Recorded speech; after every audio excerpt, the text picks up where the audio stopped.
a quick response to the presentation that has just been made by Dr. Blair Stonechild. I was going to ask us what is on the screen. What is it? How do you know what it is? What is it used for? How do you know what it is used for? But we don't seem to have a lot of time, so I won't ask us that question. But I would like to use that to explain that who we are, what we know, how we interpret what we interpret depends on our experiences. And our experiences involve a lot of interactions with other people, with places, with spaces, with things. And this shows the interconnectedness of human persons. And against that background, I would like to begin with a few preliminaries. First, to bring greetings from Kenya and goodwill to all persons participating in this forum. To express my gratitude to the organizers of the Nuremberg Forum 2024 for offering me the opportunity to respond to Professor Stonechild's keynote address. Gratitude to Professor Stonechild for the keynote address that he has so effectively presented. I would like to express my gratitude to family and friends, to my teachers, my students, my colleagues, and especially my assistant, Adriano Suplin, who has done quite a bit in supporting my presentation. In terms of who I am, or some background to enable you understand my response to this address, I'm more or less part of what Professor Stonechild has described, in the sense that I've had more or less the same experience as he had. I grew up in an indigenous kind of situation in rural Kenya, went through very alienating colonial education. For example, we were not allowed to speak in mother tongue. You spoke in mother tongue, you were punished. You were, not allowed to do certain things, to sing certain songs, because also there was a lot of alienating Christianity. And all this, as Professor Stonechild has told us, had to do with civilization. So I was part of that. I consider myself part of the kind of history and background that Professor Stonechild has just described. And I salute Professor Stonechild for a very well-written keynote address. It's authentic and informative. It's very thought-provoking and actually very transformative. Not just at the individual level, but even at community level and other levels. And of course, he begins with proper protocol, making recognition and respect of our Creator and all the created. I am very impressed by the presentation because of the way Professor Stonechild deals with a very complex phenomenon in a very simple way, defines the problem that we are facing today and the history to show us where it's coming from, where the situation is coming from, and actually giving us some kind of way forward in a very simple, clear, and focused way. The fact that he draws from experience means it's something we can't, it's something that is authentic and reliable, and it is very contextually grounded. Professor Stonechild, I salute you. Your message is clear and profound. You make a diagnosis, which I share with all of us in the forum.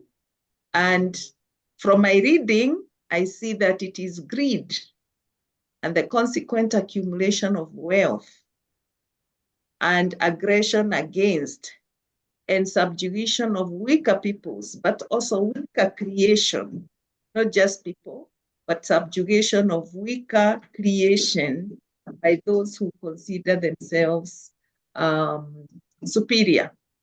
And you provide a solution in terms of implication for education. You tell us that we need to have true history. We don't want to hide our history or sweep it under the carpet. We would want to give a true history and the consequences of that history.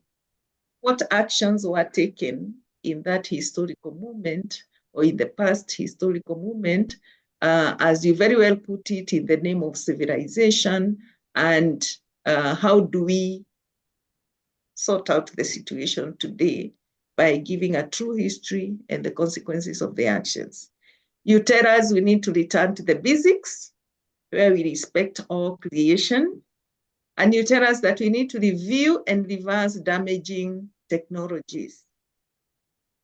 Thank you very much for that very clear and profound message. However, reading through your keynote address, I felt a little uncomfortable about a few things. First and foremost, I thought I felt some bit of romanticization of the past. On page 1, you talk about indigenous peoples living in the Garden of Eden, and never has indigenous population exploited or abused the gifts of nature or the gifts of the creator, And I'm like, is this really true? Have human beings not always abused creation in one form or the other? It may not have been as extensive as it is today, but there may have been some element of abuse of creation. Page 2, you say that indigenous communities lived in peace, there was no violence, but we are definite that there were situations of violence in indigenous communities, some of which has been addressed by civilization. So I'm not quite sure about that. Something else that I felt a little uncomfortable with is the dichotomization of human life or human experiences as good versus bad, religious versus spiritual, indigenous versus non-indigenous, rational and secular, I would assume, against what is irrational and sacred, or what is illogical. So, for example, I'm wondering, are indigenous people not rational? I thought they are rational to a significant extent. Are indigenous people not civilizing? I think as long as human beings have been, they have always been civilizing. They've always been improving, from the word civil society, I'm thinking about improvement of peoples.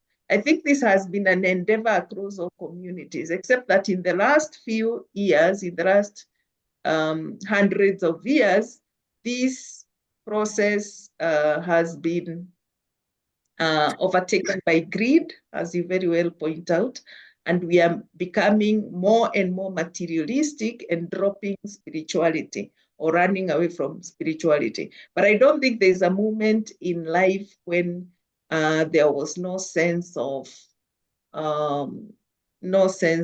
rationality, no sense of spiritual well-being, even today, in spite of all that is happening around us. So I'm not quite sure that the dichotomization is as you put it. In fact, I see in your paper that you are actually grateful for the gift of the internet, which is a very new, relatively very new technology among humans.